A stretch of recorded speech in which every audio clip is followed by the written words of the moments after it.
Êxodo capítulo de número 3, eu vou ler do versículo 7 até o 10. Quero que você me acompanhe, que é uma palavra que o Senhor tem ministrado ao nosso coração, e eu espero, desejo muito que o Espírito Santo fale ao seu coração também, nesta hora, em nome de Jesus. Diga assim comigo: eu vou prestar muita atenção na palavra de Deus. Diga: porque eu sou de Deus. Pastor, o que o Senhor quis dizer com isso? Que Jesus disse: quem é de Deus, ouve a palavra de Deus. Quem é de Deus aqui? Amém. Êxodo 3, de 7 a 10, me acompanhe aí, por favor. Disse ainda o Senhor: certamente vi a aflição do meu povo que está no Egito, e ouvi o seu clamor por causa dos seus exatores. Conheço-lhe o sofrimento, por isso desci a fim de livrá-lo da mão dos egípcios, e para fazê-lo subir daquela terra a uma terra boa e ampla, terra que mana leite e mel, o lugar do cananeu, do eteu, do amorreu, do ferezeu, do eveu e do jebuseu. Pois o clamor dos filhos de Israel chegou até mim, e também vejo a opressão com que os egípcios os estão oprimindo. Vem agora, e eu te enviarei a Faraó, para que tires o meu povo, os filhos de Israel, do Egito. Amém? O tema da nossa palavra de hoje é: seja a resposta. Amém? Hoje vai se encerrar um ciclo aqui. Sabe aquele ciclo que diz: alguém tem que fazer alguma coisa, manda o fulano fazer. Fala você, vai você, responde você. Seja a resposta. Amém? Caminhe comigo aqui um pouco aqui. Para a gente chegar nesse ponto aqui do texto que nós lemos, eu só quero que você caminhe comigo um pouco no contexto histórico, para nós nos situarmos, para a gente chegar exatamente neste ponto aqui, que é o coração dessa palavra. Queridos, Deus se manifesta para Abrão, seu pai, ainda quando eles estavam ainda em Ur dos Caldeus. Então Deus se manifesta para ele e o chama de uma forma muito particular. Deus fala com ele, e é algo totalmente diferente daquilo que ele viveu em Ur dos Caldeus, que era uma terra totalmente pagã. E agora um Deus que ouve, um Deus que fala, um Deus que vê, um Deus que se move, fala com Abrão, e não somente lhe fala, mas lhe faz a promessa de que ele teria um filho, e que ele, por intermédio dele, todas as famílias da terra seriam abençoadas. Ok, e Abraão, debaixo da promessa, tem um filho, Isaque. E depois que Abraão parte, Isaque assume a sucessão, e Deus reitera essa promessa com Isaque. Isaque, ele tem 2 filhos. E Deus, depois que Isaque morre, Deus, depois daquele encontro marcante que ele tem com Jacó, Deus reitera a mesma promessa. Porque Deus é fiel em cumprir com o que promete, sim ou não? E Deus fala, reitera essa promessa, aí vem os filhos de Jacó, e Deus está dando essa sequência, Ele está passando de geração após geração, porque essa promessa que Ele havia dado, ela estava com tempo para se cumprir, no tempo determinado para que ela pudesse se cumprir. Então, queridos, isso está acontecendo. Aí chegam os 12 filhos de Jacó. José, você conhece a história dele, ele é vendido como escravo, ele é levado para o Egito, e aí vem aqueles 7 anos de fartura, depois vem os 7 anos de escassez, e depois aí Jacó tem que descer para o Egito, os filhos primeiro, para comprar mantimento, para que não morram de fome. Aí finalmente José se revela para os seus irmãos, e diz para ele: olha, vão e digam para o meu pai que eu estou vivo, e que é para ele vir para cá. Então Jacó, com toda a sua família, 75 pessoas, todos descem para o Egito e passam a habitar numa cidade chamada Gósen, aonde eles estavam desfrutando de tudo. E o próprio faraó disse: olha, a terra é de vocês, desfrutem de tudo que a terra pode vos oferecer. Então o Egito para eles naquele momento representava um paraíso, que eles podiam comer de tudo, desfrutar de tudo, do bom e do melhor que o Egito podia lhes proporcionar. Porém, José faleceu. E o faraó, que conhecia José, também veio a falecer. Aí a coisa ficou difícil. Aí veio o período da escravidão. Aqueles que eram livres no Egito passaram a ser escravos de Faraó. Os serviços que antes eram os egípcios que faziam, eles passaram aquela tarefa para os israelitas começarem a fazer. E foi um tempo de muita escassez, sabe, um tempo de muito sofrimento, um tempo de muita dor, um tempo de castigo, um tempo de humilhação. Foi um período terrível. E isso se estendeu, segundo o que Deus havia falado para Abraão, por 430 anos. Isso se estendeu. E eles vivendo, geração após geração, vivendo esse período muito difícil. Aí nós chegamos neste lugar, neste momento em que a Bíblia diz que eles clamaram ao Senhor. O momento em que eles clamaram por não mais aguentar o sofrimento, não mais aguentar a opressão, não mais aguentar tudo que eles estavam vivendo. Porque ali é uma lembrança dos seus antepassados, é uma lembrança de quem foi Abraão, de quem foi Isaac, de quem foi Jacó, de quem foi José. Há uma lembrança, um contexto todo envolvido aí, e eles começam a se voltar para o Deus de seus antepassados e começam a clamar a Ele. E queridos, e o texto nos diz que o Senhor ouviu e viu. O Senhor viu a aflição e ouviu o clamor. Preste atenção, está escrito que o Senhor viu a aflição do povo e ouviu o clamor dele. E aí você sabe o que está escrito? O Senhor diz assim: por isso eu desci. O que é capaz de fazer o Senhor levantar do seu trono para descer à terra? Ele disse: eu vi a aflição e ouvi o clamor. E ele diz: por isso eu desci. Por isso eu desci. Agora escute isso aqui que eu quero lhe dizer. Alguém esqueceu de avisar para o rei do Egito que ele não deveria afrontar o Senhor. Alguém esqueceu de avisar para o rei do Egito que ele não deveria provocar o Senhor. Alguém esqueceu de avisar o rei do Egito que ele não deveria em nenhum momento se achar superior ao Deus dos céus, da terra, do mar e de tudo que neles há. E ele está ali vivendo e se achando que ele é o Todo-Poderoso, que ele é aquele que pode todas as coisas, ao ponto de quando Moisés vai até ele, ele diz: quem é o Senhor para que eu ouça ele? Para que eu ouça o que ele está me mandando fazer e eu liberte esse povo. Quem é o Senhor? É como se ele dissesse: só tem um Senhor, esse Senhor sou eu. Quem é esse Senhor do qual você está falando? E Deus manda Moisés dizer para Faraó: diga para ele, diga para os filhos de Israel que eu sou o que sou. Você sabe o que Deus estava dizendo? Eu sou o que as circunstâncias exigirem que eu seja. Vou repetir: eu sou o que as circunstâncias exigirem que eu seja.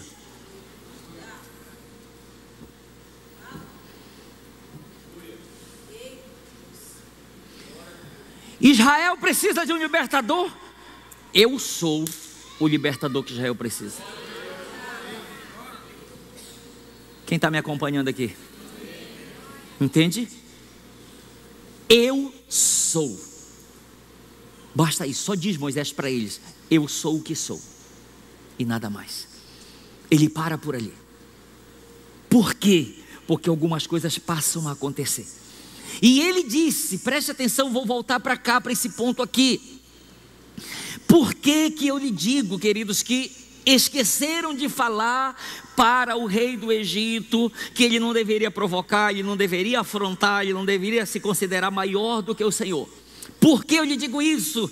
Porque ele não deveria ter esse tipo de atitude, porque quando o Senhor ver a aflição e ouve o clamor, ele desce. E deixa eu lhe dizer uma coisa aqui, para isso ficar mais forte. Deus está descendo. Pastor, o senhor está falando do arrebatamento? Não. Estou falando do que Deus está vendo e ouvindo. Porque se tem uma coisa que faz Deus levantar do trono, é a aflição do povo e o clamor do povo. Por isso eu desci. Por isso eu desci. Quem está me acompanhando aí? E quando Deus desceu, o que aconteceu, pastor? Você sabe, mas nunca é tão ruim a gente refrescar a memória, né? Deus desce no Egito com poder, desce no Egito como o Senhor Todo-Poderoso, e Ele começa a manifestar sinais. É muito interessante quando você lê as pragas. Moisés transforma a água em sangue, os magos do Egito, água em sangue. Moisés faz mais um sinal aqui, os magos do Egito fazem um aqui. Moisés faz o outro aqui, e eles fazem o outro aqui. E Moisés faz um outro aqui. Aí eles chegam com Faraó, os magos dizem: olha, nas nossas palavras, não dá para continuar não. Não dá para competir com esse senhor deles não. E Deus começa a fazer. E você sabe o que está escrito? Que chegou um momento, alguns momentos, você lê isso. Chegou alguns momentos que Faraó chamou Moisés e disse: olha, eu vou deixar agora o povo ir. E você sabe o que está escrito na minha e na sua Bíblia? Que Deus endureceu o coração dele. Tu não vai deixar ele ir. Mas como se Deus está querendo tirar o povo, quando o Faraó diz: eu vou deixar, Deus endurece o coração para ele não deixar. Por quê, pastor? Porque está escrito. Deus disse: para isto, Faraó, eu te levantei para mostrar em ti o meu poder.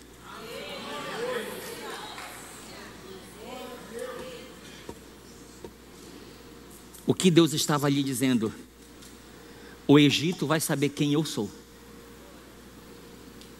A terra vai saber quem eu sou. E ele começa a se manifestar de uma maneira tal, de tal maneira ele se manifesta ali, que não houve sombra de dúvida de quem realmente ele era. Não houve sombra de dúvida nenhuma. Agora, preste atenção nisso aqui. O Senhor que disse: por isso eu desci, foi o mesmo que comissionou Moisés, dizendo, olha o que ele disse, Êxodo capítulo 3, versículo 10. Olha o que Deus falou para Moisés: vem agora, e eu te enviarei a Faraó, para que tires o meu povo, os filhos de Israel, do Egito. Gente, agora pense nesse negócio aqui, que às vezes a gente queima os neurônios. Deus disse: eu vi a aflição do povo e ouvi o seu clamor, por isso eu desci para livrá-los das mãos dos egípcios e levá-los para uma terra ampla e farta, terra que emana leite e mel. Ok, Deus disse: eu vou fazer isso. Aí no versículo 10 Deus diz: vem pois agora, Moisés, e eu te enviarei a Faraó para que tu tires o meu povo de lá. Ué, como é que é esse negócio? Deus diz: eu desci para tirar. Agora Deus diz: vai pois, Moisés, e eu quero que você faça isso. Você tire o meu povo de lá da terra do Egito. O que está acontecendo aqui? Entenda que é algo muito precioso, porque o Senhor decidiu fazer desta maneira. Preste atenção. Deus decidiu fazer desta maneira porque Ele queria que Moisés fosse a sua resposta para o clamor daquele povo. Pastor, Deus poderia libertar aquele povo ele sozinho? Poderia ou não, gente? Poderia. Deus poderia fazer tudo sozinho? Poderia. Mas Deus pega e diz: Moisés, vem pois agora e eu te enviarei a Faraó para que tu tires o meu povo de lá. Deus estava querendo que Moisés fosse aquele que estaria sendo a resposta do Senhor para o clamor daquele povo.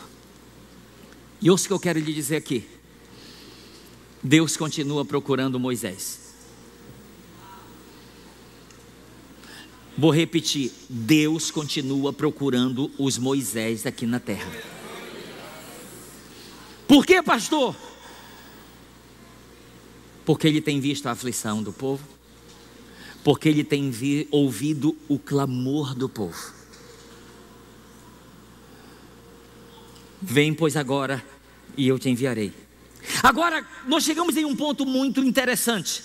Moisés, ele começou a argumentar com o Senhor para não ir ao Egito. Ele começa a argumentar com Deus e ele começa a falar algumas coisas que eu vou deixar a princípio para que você reflita comigo. Se o que Moisés fala para Deus eram argumentos genuínos ou eram desculpas. Caminhe comigo aí. Êxodo capítulo 3, versículo 11. Então disse Moisés a Deus: quem sou eu para ir a Faraó e tirar do Egito os filhos de Israel? Quem sou eu para fazer isso? Êxodo capítulo 3, versículo 13. Disse Moisés a Deus: eis que quando eu vier aos filhos de Israel e lhes disser: o Deus de vossos pais me enviou a vós outros, e eles me perguntarem: qual é o seu nome? Que lhes direi? Terceiro, Êxodo 4:1. Respondeu Moisés: mas eis que não crerão, nem acudirão a minha voz, pois dirão: o Senhor não te apareceu. Êxodo 4:10. Então disse Moisés ao Senhor: ah, Senhor, eu nunca fui eloquente, nem outrora, nem depois que falaste a teu servo, pois sou pesado de boca e pesado de língua. Êxodo 4:13. Ele, porém, respondeu: ah, Senhor, envia aquele que hás de enviar, menos a mim. Aí eu lhe pergunto: isso eram argumentos verdadeiros ou desculpas? Pastor, por que você pergunta desse jeito?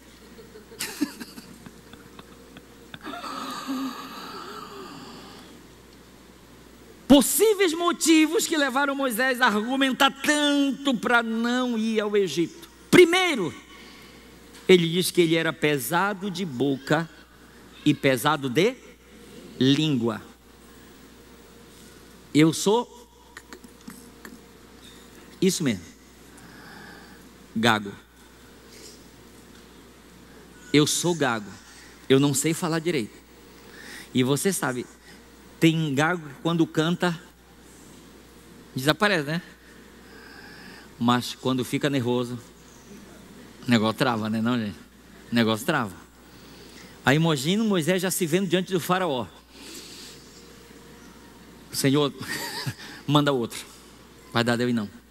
Você sabia que Elvis Presley era gago? O grande cantor Elvis Presley era gago? E você sabia, escute isso aqui, você sabia que ele começou a cantar com uma técnica da terapia da fala para controlar a gagueira? O canto foi usado como uma terapia da fala para ele controlar a gagueira dele.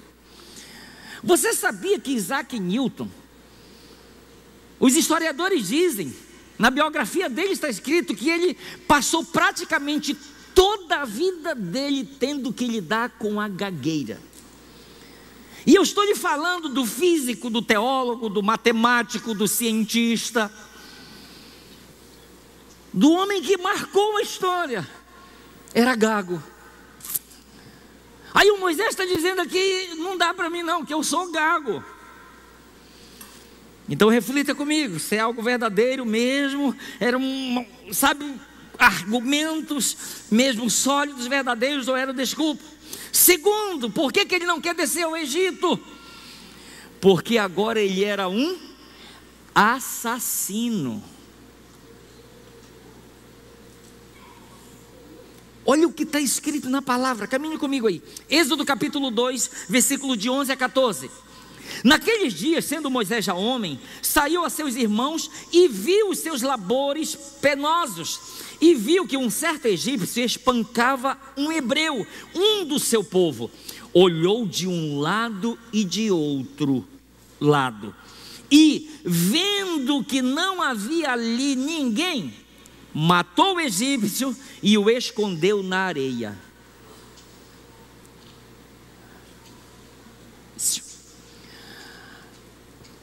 Não esconda pecado na areia, que o vento pode descobrir.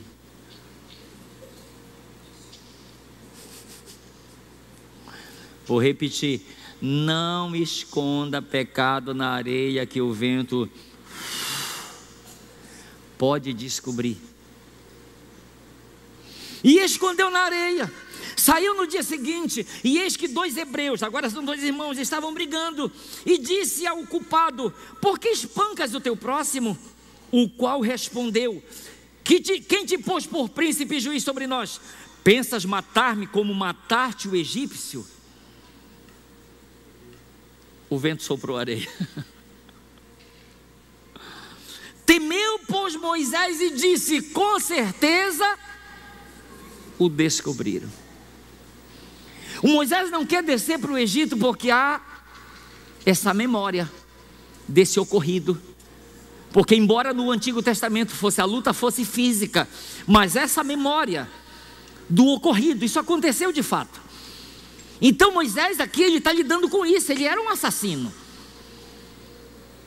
Ok? Terceira possível razão que fez com que Moisés não quisesse ir para o Egito: Faraó havia o sentenciado de morte. Êxodo capítulo 2, versículo 15. Informado desse caso, procurou Faraó matar a Moisés. Porém Moisés fugiu da presença de Faraó e se deteve na terra de Midian e assentou-se junto a um poço. Então, queridos, reflita comigo isso aqui: para onde Deus está querendo mandar mandar Moisés? Lá para o passado dele, aonde tudo aconteceu. Deus está querendo mandar ele de volta para lá. Quarta possível razão porque Moisés, ele relutou tanto a ir para o Egito: porque ele já havia tentado livrar o povo uma vez e não deu certo.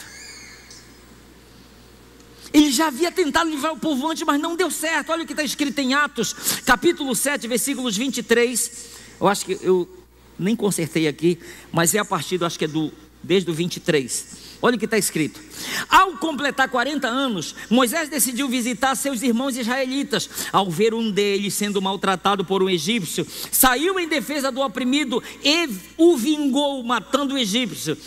Ele, versículo 25, ele pensava que os seus irmãos compreenderiam que Deus o estava usando para salvá-los, mas eles não o compreenderam. Você sabe o que eu aprendo com isso? Eu aprendo uma coisa aqui: que existem muitas pessoas à semelhança de Moisés que estão fazendo a coisa certa, mas do jeito errado. Moisés, ele entendia que ele seria já o instrumento de Deus para livrar o povo, mas ele está querendo fazer do jeito dele, está querendo fazer na força dele, e a coisa não dá certo. Não dá certo. E aqueles que eram para estar do lado dele não compreendem o que ele está fazendo, pelo contrário, julgam a atitude que ele teve. Por quê? Porque às vezes a gente está bem intencionado. Eu já ouvi alguém dizer que o inferno está cheio de gente bem intencionada. Estavam bem intencionadas, mas erradas naquilo que estavam fazendo. Porque nem só de boas intenções nós vamos viver e agradar a Deus. Vai muito além disso.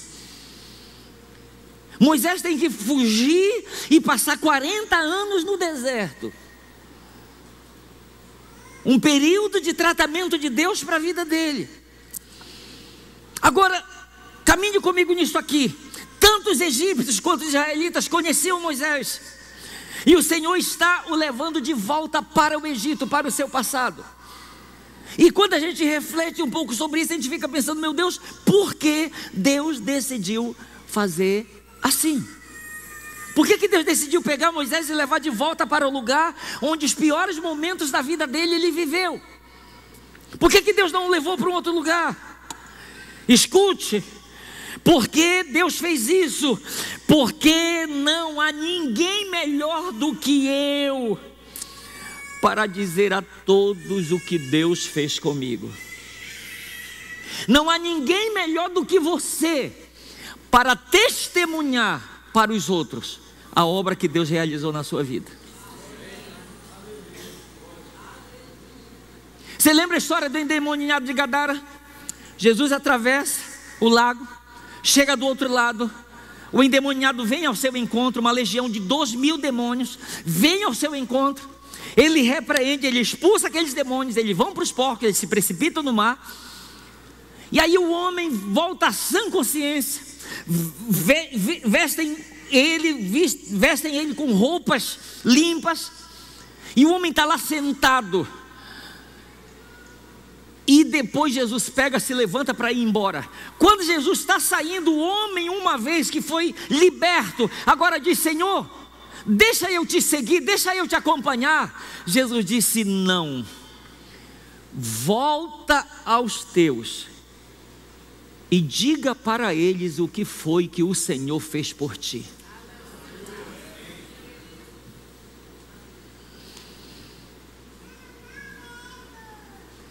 É uma coisa quando alguém diz: olha, Deus fez isso pelo pastor Elcio. É uma outra coisa quando o pastor Elcio chega lá: olha, Deus fez isso comigo. Eu sou a prova viva daquilo que ele fez. Queridos, escute o que eu tenho aprendido aqui, uma coisa muito importante. Porque está escrito na Bíblia que o Senhor se irou contra Moisés. Eu vou já ler o texto aqui. Porque está escrito na Bíblia que o Senhor se irou contra Moisés? Porque Deus entendeu que aquilo eram desculpas. Deus entendeu que aquilo eram desculpas que Moisés estava dando para ele não cumprir com o propósito que Deus tinha para a sua vida. Preste atenção nessa frase aqui. Quem retorna ao Egito depois de um encontro real com o Senhor está retornando como embaixador de Cristo e sendo resposta dele para o clamor de um povo. Vou repetir: quem retorna ao Egito depois de um encontro real com o Senhor está retornando como embaixador de Cristo e sendo resposta dele para o clamor de um povo. É muito importante nós entendermos isso aqui. José, ele foi vendido como escravo. Depois Deus opera toda aquela obra. Deus o tira de lá, por último, da prisão e o leva diante de Faraó. Ele interpreta sonhos. Ele é colocado à posição de governador. E Faraó lhe dá uma esposa. E ele tem 2 filhos. O nome do primeiro filho é Manassés. Escute. Por que ele colocou o nome daquele filho Manassés? Por causa da sua experiência de vida. Ele disse: Deus me fez eu esquecer todo o meu sofrimento e a casa de meus pais. E o nome do segundo filho foi Efraim. O que significa Efraim? Deus me fez prosperar na terra da minha aflição. Olha aqui para mim. Tem gente querendo trocar de lugar, trocar de cidade, por causa de situações. Por que eu nasci nessa família?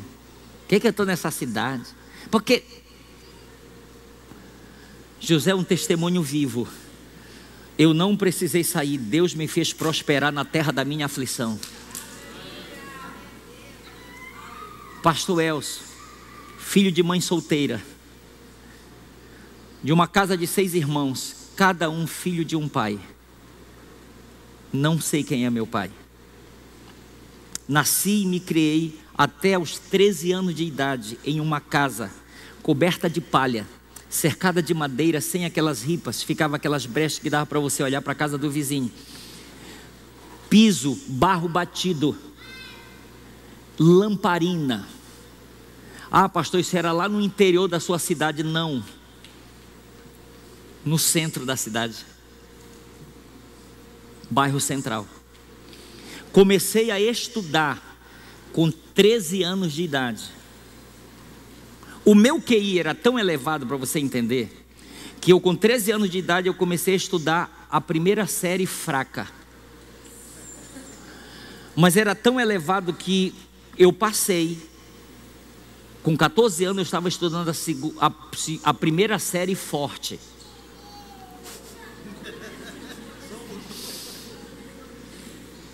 Prestou atenção na capacidade aí?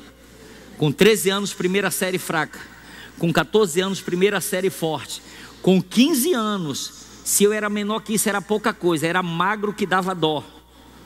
Imagina com 15 anos eu fazendo a segunda série. Imagina eu lá e a galera toda aqui para baixo. Com 15 anos de idade. O lugar onde foi construída a igreja, que muitos conhecem, que já foram lá, e outros vão conhecer, que vai estar indo uma caravana muito grande agora em dezembro. A igreja sendo construída, a rua de trás da igreja era meu caminho. Todas as tardes, de segunda a sábado, eu passava correndo para ir jogar bola num campo que tinha lá, o Jalisco. Passava correndo e voltava correndo. Aquela igreja sendo construída, não tem nada a ver contigo. E era o caminho, corria para um lado para o outro. Lá, na minha cidade, com 19 anos de idade, eu conheci Jesus. Minha primeira função na igreja, ajudante de pedreira. Fazia massa lá, trabalhando para fazer a calçada em volta da igreja. E aí eu fui caminhando. Na minha cidade, eu me tornei o pastor sênior daquela igreja. Lá, pastor sênior daquela igreja. Você sabe o que Deus me ensina com isso? Que a gente não precisa mudar de nome, não precisa mudar de família e nem mudar de cidade. Deus se encarrega de mudar a nossa história. Deus se encarrega de mudar a nossa história. Uma nova história Ele começa a escrever, porque Ele pode fazer isso. Sim ou não, gente? Ele pode sim. Então preste atenção, vou repetir de novo essa frase. Quem retorna ao Egito depois de um encontro real com o Senhor, está retornando como um embaixador de Cristo e sendo resposta dele para o clamor de um povo. Ele vai chegar lá dizendo: o Senhor me enviou para os libertar, o Senhor me enviou para os salvar. Ele está sendo agora essa pessoa que tem plena consciência disso. Escute, é dessa forma que nós nos tornamos nas mãos do Senhor instrumentos de salvação, instrumentos de libertação. E mais, quando entendemos isso, escute, o Espírito Santo, ele nos capacita e nos dá as condições necessárias para nós cumprirmos com o propósito dele. Vou repetir, quando nós entendemos isso e decidimos cooperar com Ele, Ele nos dá a capacitação e as condições necessárias para nós cumprirmos com o propósito que Ele tem para a nossa vida. Eu quero ler 2 textos aqui. Eu vou pedir que você fique de pé, eu vou ler 2 textos aqui com você, por favor.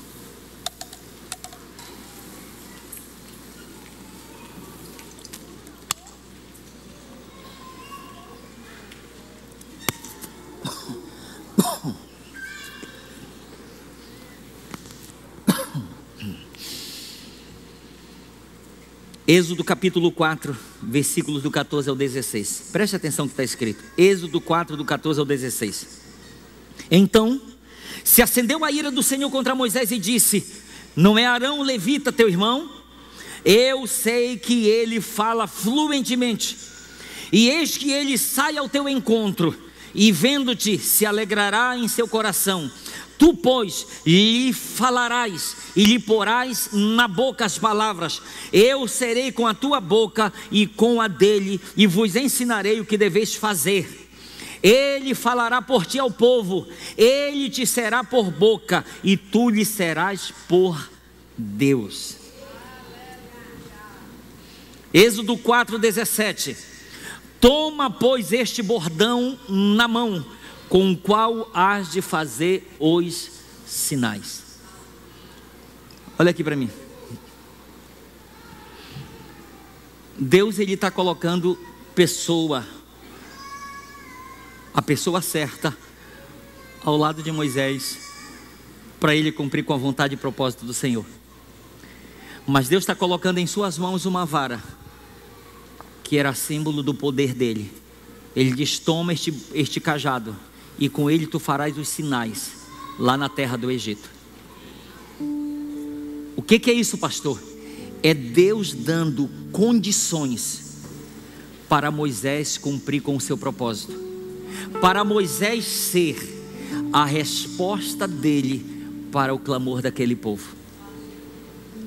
Em 1 Tessalonicenses capítulo 5, versículo 24, está escrito, me ouça. 1 Tessalonicenses 5, 24 está escrito: fiel é o que vos chama, o qual também o fará. Fiel é o que vos chama, o qual também o fará. Pastor, fará o quê? Tudo o que eu preciso para cumprir com o propósito dele. Fará tudo o que você precisa para cumprir com o propósito dele. Eu lhe confesso, quando Deus nos mandou do Pará para cá, eu vi no meu interior com medo, porque na minha cabeça o inimigo colocava que todo mundo aqui era ludovicense e maranhense, não tinha ninguém de fora. E quando eu chegasse aqui, o maranhense ia olhar na minha cara e dizer: tu não é daqui, volta para tua terra. É sério, tu não és daqui, pode voltar para tua terra. Tu não é, tua cara de pode ir embora, cara de paraense, chiado de paraense, volta, vai-te embora daqui. Meu Deus, é tudo grande, tudo mais distante, a violência. Meu Deus, aonde é que a gente vai começar? Como é que vai ser tudo aqui? 10 anos nós estamos completando que nós chegamos aqui, e o testemunho que eu tenho para lhe dar é que fiel é aquele que nos chamou, e ele tem feito tudo o que nós precisamos para que a gente cumpra com aquilo que ele nos chamou para fazer. Queridos, por que eu estou lhe falando isso aqui? Eu estou lhe falando porque na medida em que nós entendemos, e nós entendemos que o Senhor nos capacita e nos dá condições para nós cumprirmos com um propósito, é porque em São Luís, no Maranhão, e você sabe que em tantos outros lugares, pessoas estão clamando, estão pedindo socorro. E aí Deus pergunta: a quem enviarei? Quem há de ir por nós? Quem está disposto a ser a minha resposta para o clamor e para a aflição de um povo? Você sabe um outro testemunho que eu tenho para dar? É que nesse período que nós estamos aqui, já tiveram pessoas que chegaram conosco dizendo: olha, vocês são resposta de Deus para nós. Foi Deus quem trouxe vocês para cá, vocês são resposta de Deus para nós. E eu quero que você reflita numa coisa: muitas e muitas pessoas, eu não tenho dúvida disso, que o Senhor irá nos levar até elas, como testemunho que eu já ouvi de pessoas dizendo: eu estava esperando por você. Eu estava esperando por você.